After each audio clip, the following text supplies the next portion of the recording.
Hello, this is Dana, and welcome to 3 Acre Homestead. We're in the kitchen today. We're going to make two recipes, Salisbury steak and Marsala steak.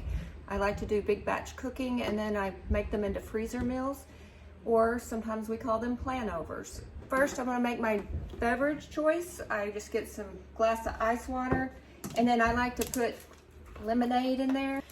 So I just pour however much lemon in there. I like a lot. And then to give it an interesting flavor, this is cherry syrup. It came in one of those brands that you see at the coffee stores. I just pour a little bit in there, and it gives a real interesting sweet sour flavor. And that way I have something to drink during my work. First, I have a pot of salt water here I'm going to get boiling. I'm using green pan today.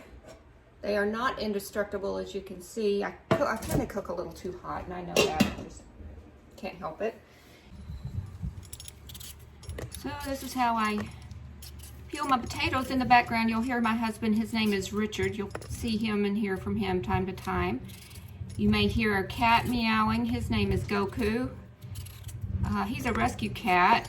My son-in-law's brother found him at a work site, and the foreman or the boss at that site was going to kill him. He was just a baby kitten, and the brother-in-law's brother didn't want that, so he brought him home. My daughter had him for a little while, but she was pregnant, and they had another cat named Jagger, and she was pregnant with her second child, and she says, "Mom, I can't do it with a toddler all over me. I'm pregnant and two needy cats." And of course, all those stray cats or rescue cats tend to be, in my opinion, the best cats. They're much more friendly and loving and have less behavior problems than the cats I've owned in the past that we paid, you know, they were like a ragdoll cat. It was urinating everywhere, and it was a lovely, beautiful cat, but you know, cat, you can't take down my one and biggest investments, which is my home and my things in it. So I gave him away to a college girl, and I hope they are having a better time together than what we did. Okay, so I'm cubing up my potatoes. I like to use this Mueller chopping thing. It has these blades are very sharp, and they come in, ow. Oh, I just cut myself. They come in this, a finer cube, and big squares. So let me go wash my finger and get a Band-Aid. Okay, friends, 2 Band-Aids later. So it wasn't a on purpose demonstration of how sharp these blades are. I just picked them up, cut myself, and I hate wearing Band-Aids while I cook, but we got to get it done. So anyway, I cube up whatever food, put it in here, and whatever fits in the square, and then loud noise. And then we have cubes that are all about the same. And I'm going to dress these up with some olive oil and some Italian seasoning. I measure a lot of things by heart, so here it goes. I tend not to follow recipes exactly as it says. To me, those are just more ideas of how to get you started and motivated. Encouraged. This is Redmond's real salt. Comes from Utah. I think it's one of the best salts because it comes from the ancient seabeds in Utah. So there's no plastics in it. Like in Himalayan, you can find plastics in that salt because of the way they have to get it. It's not that water washes up and evaporates, and it's left with the salt on the sand. Well, that has plastiks. So Redmond's does not. They also have a lot of other seasonings I hear. I've not tried them, but I might. I've heard some of the, like their seasoned salt is really good. Might have to try them one time. So that looks about just perfect to me, and I decided I'm going to put them in the air fryer. That way I've got my mashed potatoes going. I'll have these cubed potatoes going. And then I'll start on the steaks. I'm gonna keep my Band-Aid fingers out of this meat because it's kind of gross. And this food is just for me and my husband, but you know, he don't want vampire boogers. He don't want vampire boogers either. And when you're doing this big batch planning, you also have a meal for tonight already done with all this work, but it really takes no more time to do a quadruple batch of something than it does for one batch. And then you're saving yourself so much time. You're getting all your dishes dirty and having to do them again just once. And then I really don't like to cook on a work day. You know, we don't have any kids at home anymore. It's just the two of us. We're both adults. And those potatoes are done. I wonder if I could throw these, do the same thing and just throw these in the oven or even make them into a loaf pan and slice like a meatloaf and then slice the meat that way and do the same thing but do it all at once and just bake it for about an hour. Seems like that would work just as well. Because really the Salisbury and the marsala portions is all in the gravy. You know what? I'm going to dirty up another pan and do that with the rest of this meat. I think that's a great idea. With that, I'm going to get this oven going. It'll take a little longer to cook, but while that's baking all at once, then we can get the potatoes going and get all that set. I love my idea. I'll let you know how it turns out. I bet you could even put these on the grill if you wanted to, and like a hamburger meat, grill them. It's a different way to cook. We're not going outside the grill at 12 degrees.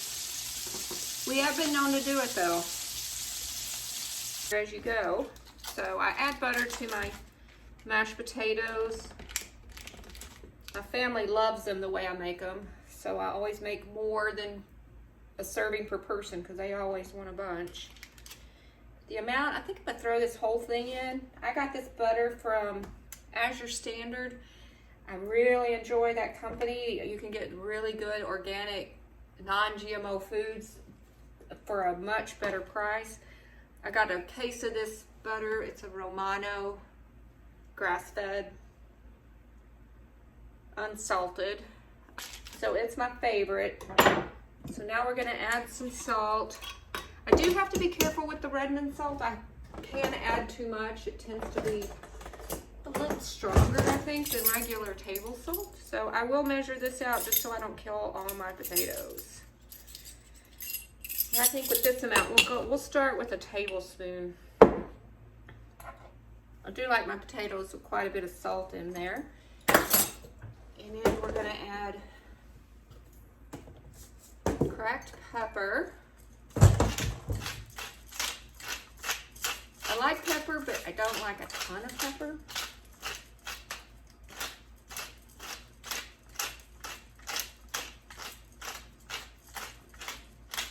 And then we'll just pour in some of this milk we made.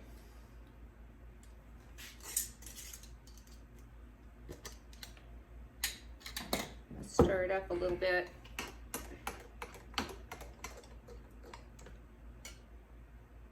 I don't know if you can see this, but it's still got a little bit of flaky. Again, it doesn't matter for mashed potatoes. I just wouldn't want to drink it that way. And we'll start with that. I just start with some and then start mashing away. Still feels a little dry, so I'll add a little more. I'll probably end up using all of this. We'll see. I can always make more. I saw that 1800s homestead use evaporated milk because they don't keep milk in their house either, for the same reason my husband and I don't keep it unless the grandkids are coming, and then we always make sure we have it on hand. But and she cooks with evaporated milk for baking and this kind of stuff. I may look into that as well. I think it's a good idea. I used to get raw milk, which was my favorite. I loved it, and there's so much more you can do with raw milk, and it's so much healthy for you. Your body's able to metabolize it better because it's not homogenized, pasteurized, and all that stuff. Because when they do that, it changes the molecules and the protein molecules. So I had to quit doing it because when COVID hit, it was up to $7 a gallon, and at that time I didn't know where the world was going or how it was going to be, and I just felt like that was kind of a luxury expense.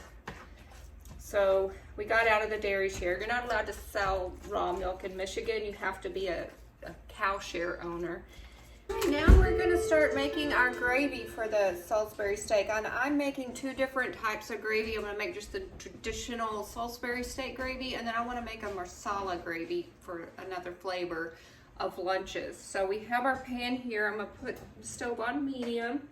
My husband and I love onions, so none of it asks for onions, but I'm adding it. We both enjoy it so much. So I'm just going to cut these into slices. I think just one. I don't know, one or two. I'm undecided right now if I want to do one or two onions. I did do a little reset a moment ago. Cleaned up what we've used, washed some dishes. I don't like to have a whole giant sink full of dishes at the end of my baking or cooking because I don't have a dishwasher, so the dishwasher's me or my husband. We share the duties really well, though. He's good. When we married, I decided that we both live in this house. We're both adults. We're both making up the mess. So we're both going to be responsible for keeping everything clean and tidy. He's wonderful about it. He typically likes, I have off every Wednesday, so I'll try to clean the house on Wednesdays. He usually does our laundry. We just share things half and half. We always have.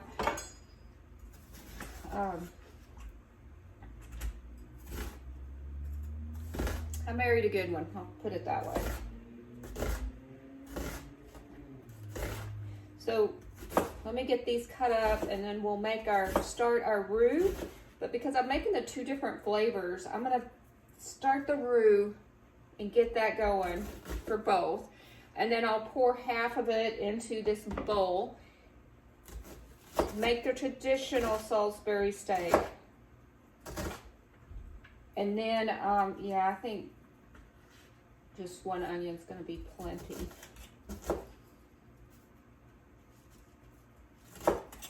And then I can make the other roux. You could dice these onions up too. You don't have to just slice them. Okay, those are ready to go. All right, so it says my pan was heating up while I was doing that. I have, remember I'm quadrupling this recipe, so it asks for 2 tablespoons of unsalted butter.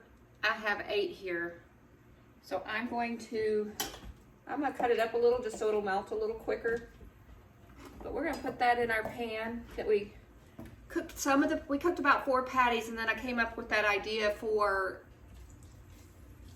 just making a meatloaf and cutting the slices because it's the same beef patty, it's just the sauce that makes it different.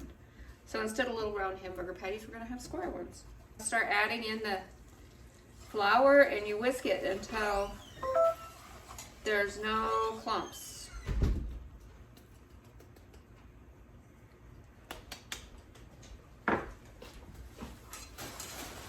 So I'm just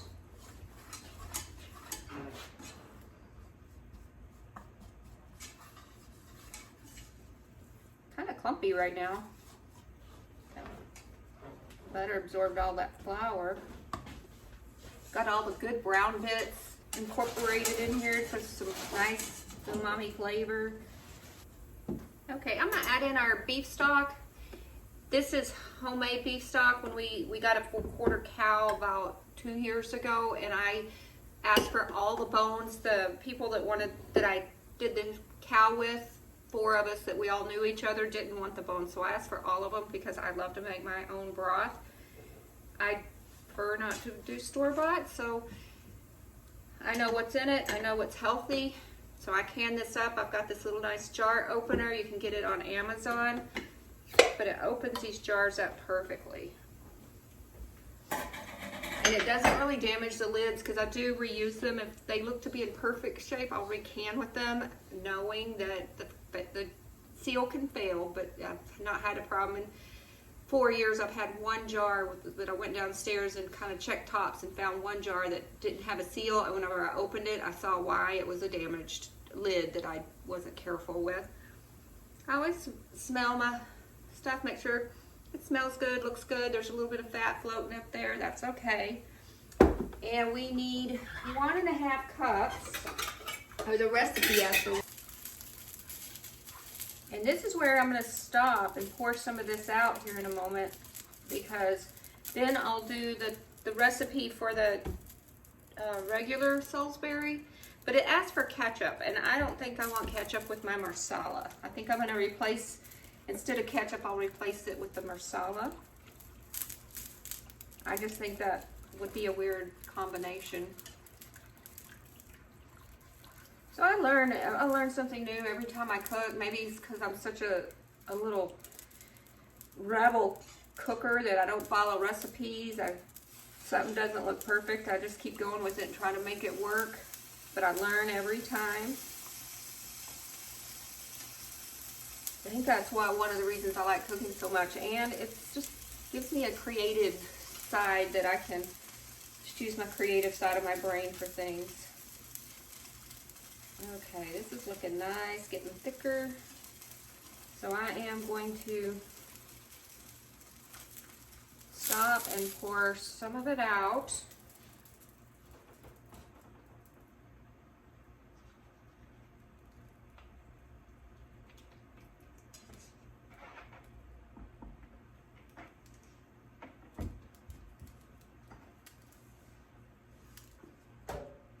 I'm not measuring what's half and what's not half, just guesstimating.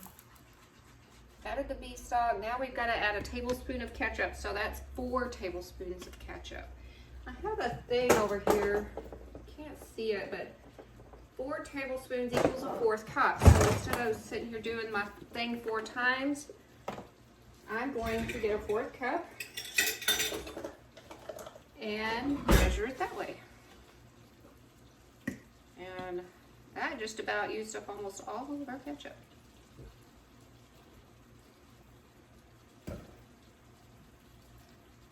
I have some of my utensils, that's what you hear banging every time I open them, on some Command no stick strips.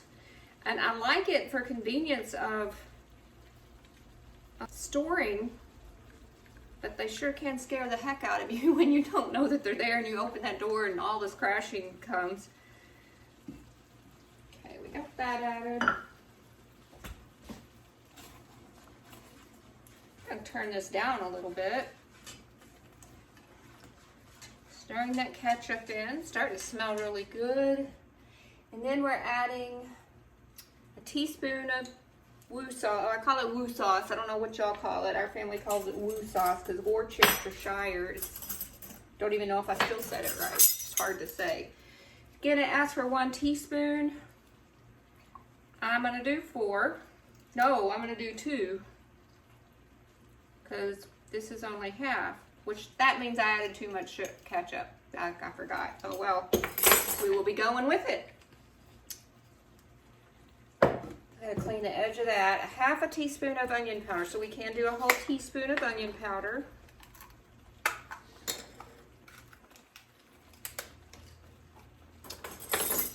I'm going to use my 1/2 teaspoon because I don't want to put woo sauce in my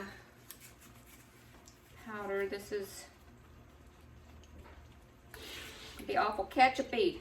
People that like ketchup on their meat are going to like this recipe. Alright, now I'm going to add half my onions after I stir this all up. Let those cook a little bit, and then we're going to add our mushrooms, and one of our meals is just about complete. We'll do about half of these.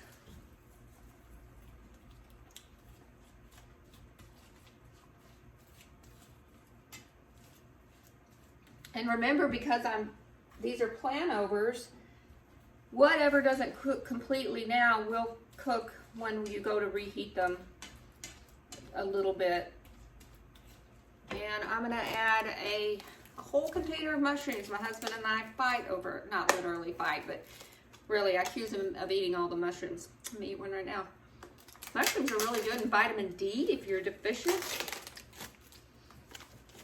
They can kind of be a protein replacement.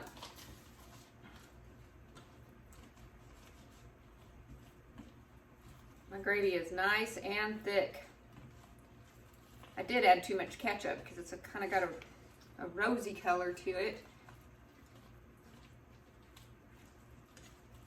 I do think it needs a little salt. Now I'm not going to use a big jar because this has Redmonds, and I'm just going to sprinkle a little bit in here. It does clump because it doesn't have any anti-clumping agents in it. It's another reason why I like it so well. And a little bit of pepper.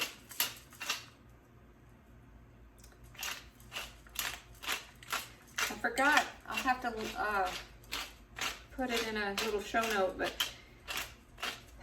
pepper helps you absorb one of the minerals, and I will put it in a little text on the video because I can't remember offhand right now which one it does. Okay, let's get a little testing spoon. I'll just use this one, see what we got, what we made here. Very good. Very ketchupy, but good. So I'm going to set this aside because I don't want it to get any thicker. It's pretty thick right now. This is what we've made. I'm going to go put it in a bowl.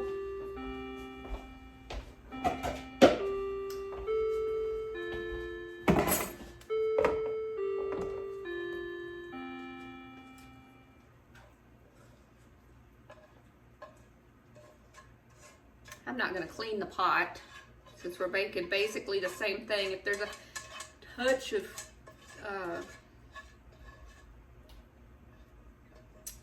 regular ketchup in here, it's not going to hurt nothing. Again, we're making all this food, one pot. We'll count together how much. So this one's done. Also, we need to remember we got to let all this cool down because it's going in the freezer. So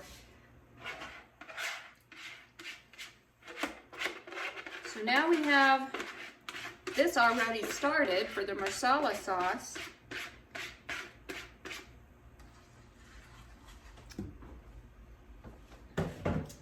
And I think I'm going to add about a cup. Oop, I can't open it. There we go.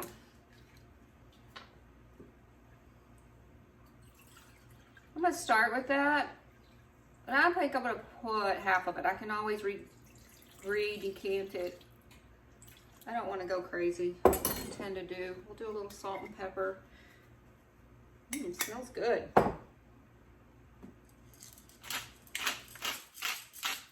You can always add more, but it's tough to take it back out.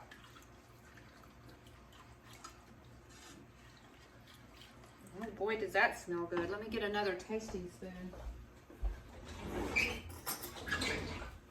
See if it needs more marsala.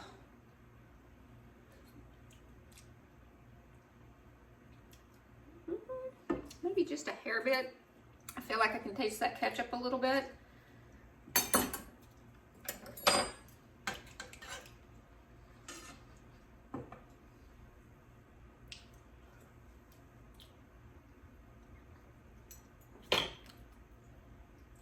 Definitely doesn't need any more salt. Plenty salty.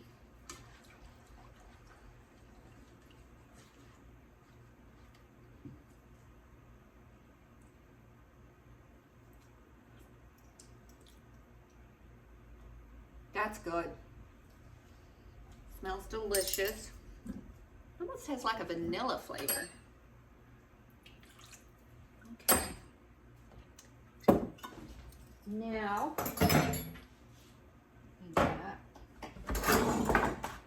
we can add our onion. Now, onion's going to give it some flavor too.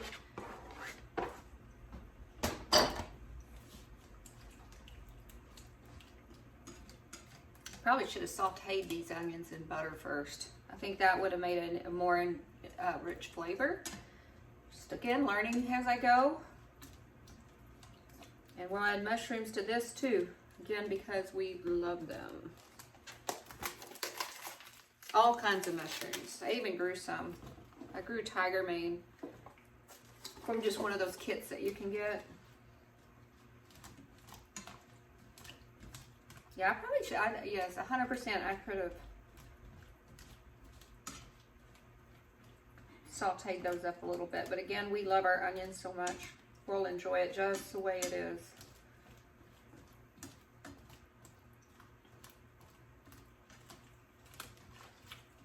Okay, friends, we've now got 2 recipes. I'm going to let this thicken up just a tiny bit more. To decant that leftover marsala, simply going to get a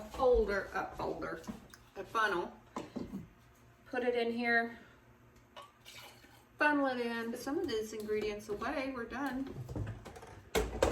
We just got to let everything cool down, and I don't know why we keep our onion powder up there, but we got to let everything cool down, and then we'll be ready to go to get everything in their containers and get ready for the freezer. So I ended up pouring all of the beef fat that was in here in the compost bowl. The reason I do that is because with it being so cold outside, the chickens will love that beef fat.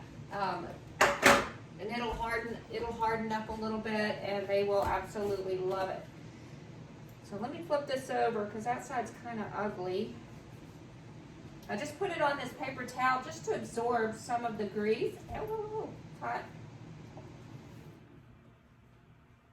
And making a little bit of a mess here, but that's how I do.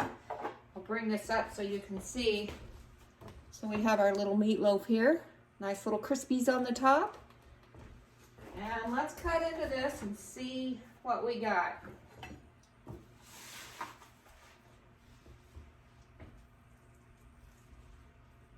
Oh yes, that's gonna be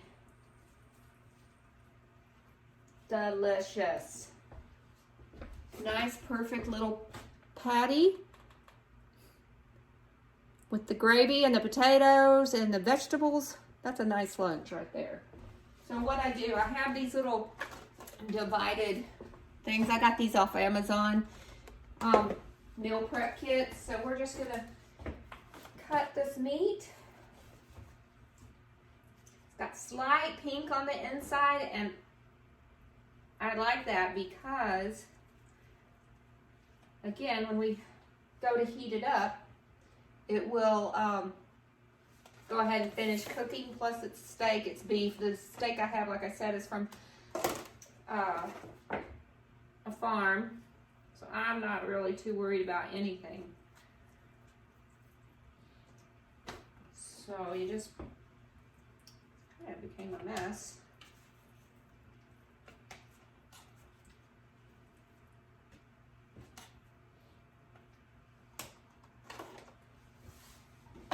Woo, that fell over. Oh, you know what? I'm gonna taste a little bite. It's good, friends. It's got a nice, perfect amount of salt, a little bit of that garlic flavor. So this is how I do it. We're just gonna make an assembly line.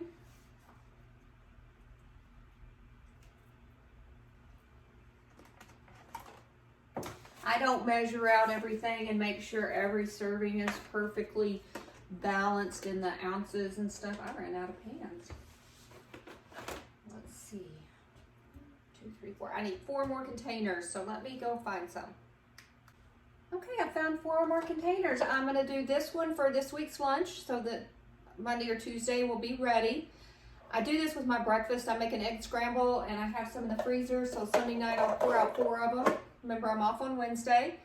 These will go in the downstairs freezer, so I've got 1 meal for this week. Or will have. I'll just put a steak in there. I'm just gonna set that there for now till I can get rid of this. These came from a Chinese restaurant. I just saved them when we bought fried rice or something. So they're gonna work. I don't mind if my food touches, especially not this combination of food. And one more. And this one came from the hospital when I ordered a hot lunch from their little cafeteria. I just save stuff like this and keep using it. All food grade, plastics. I do have some glassware, but not enough for this kind of food prep. 4.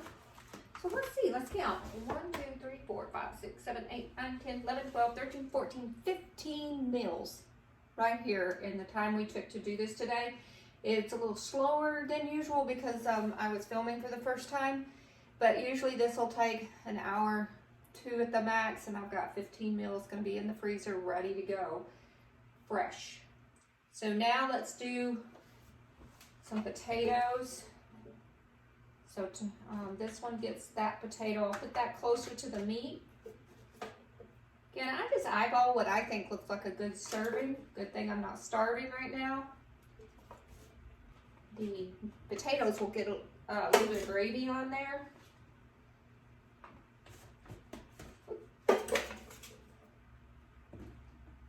One, 2, 3, 4, 5, 6 of them with the fried potatoes.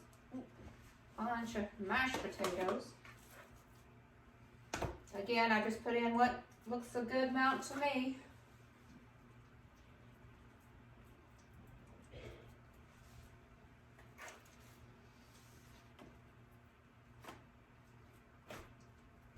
We have 15 of these, so this one's the extra ketchup sauce.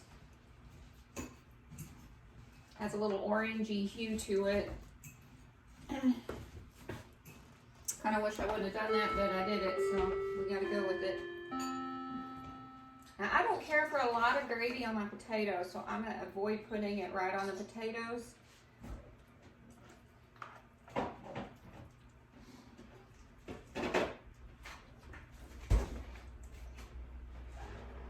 I mean, if it touches them a little bit, gets on them, that's not a problem. I need to come over and do some of these for the regular.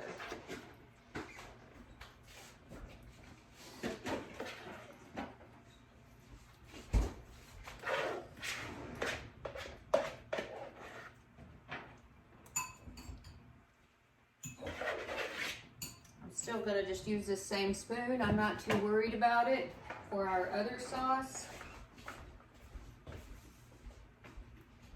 Man, that smells so delicious.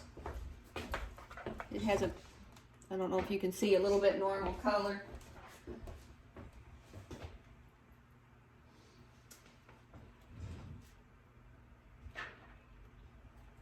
I think this marsala is probably going to be my favorite. Because I like ketchup and meat, but not, I don't love it. Just didn't grow up like that, you know, ketchup on your hamburgers and stuff. So I think this marsala, it smells good. It all smells good, but this seems to be my favorite. Just to make sure I have enough for.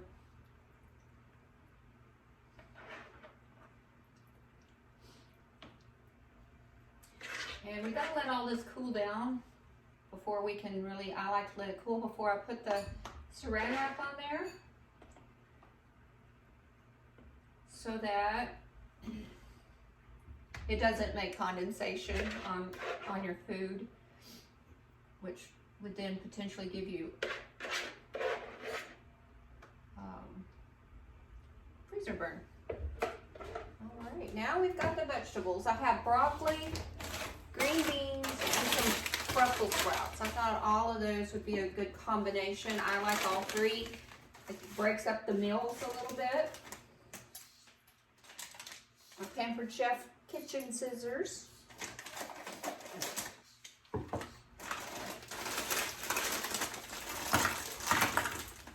I'll add salt to these later. I'm not too worried about it right now.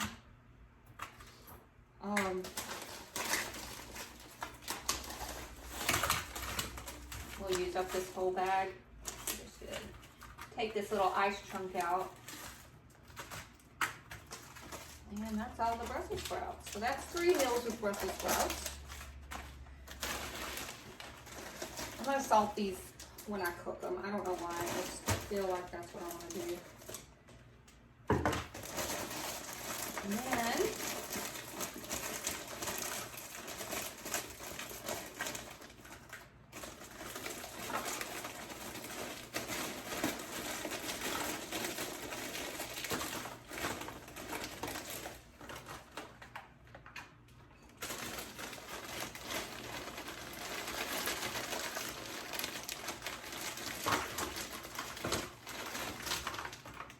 I suppose I could use a fresh broccoli. I don't have any.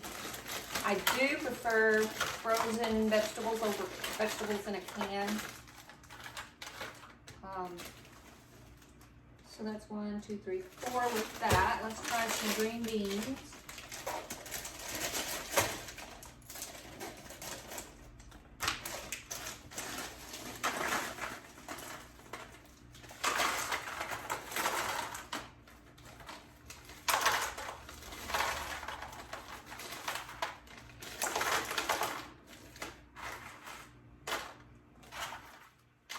Okay, 1, 2, 3, 4, 5 green beans. This one's a little short, but that's okay. So we'll do these last 2 in this broccoli.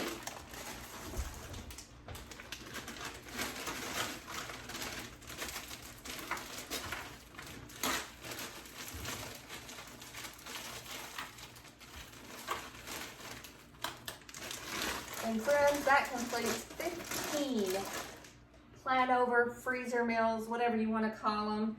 All slightly, well, they've got a few repeats, but you just bring one out a week and you've got a wonderful meal that is switched up with the vegetables and the gravy that I put in there. Oh, this one, I forgot vegetable in this one.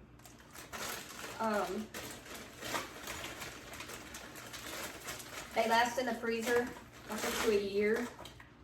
And it's a good way to use up meats and not let them get freezer burned and dried up. And I'm gonna let these cool down. We'll throw saran wrap on them. They come with these lids. And I pop that on the top and stack them up in my freezer. They stack up perfectly. Okay, friends, this is what our TV dinners look like. They're cool enough now to our homemade TV dinners. They're cool enough now to put the saran wrap and the lids on. I'll wait just a little bit longer to throw them in the freezer. This is what they look like. They are delicious. And I tried one of those onions, and you know, I was talking earlier about sauteing those. I like the crunch that it had, a little bit of crunch just to add some texture to your meal. So I'm glad I didn't saute them, but they still would be good sauteed with that flavor. It's my dinner here, and I pulled out my saran wrap, and I tuck the saran wrap around the food. I don't just stretch it over because my goal is to keep the air out of the food as best I can. Air is the enemy in the freezer and what causes freeze burn and the icicles. So I try the best. I mean, it's not perfect, but I think it's better than just leaving a whole bunch of air puffed in. And then put the lid on, just like so. And here you go. 15 TV dinners. Thank you, friends, for being here with me. If you like this content, please press subscribe and like. Leave me a comment. Anything's good, it's helpful. And I want to be back. We'll be back in I don't know when, probably next week with something new. 3 Acre Homestead. I hope you enjoy everything, and please have a blessed day. Thank you.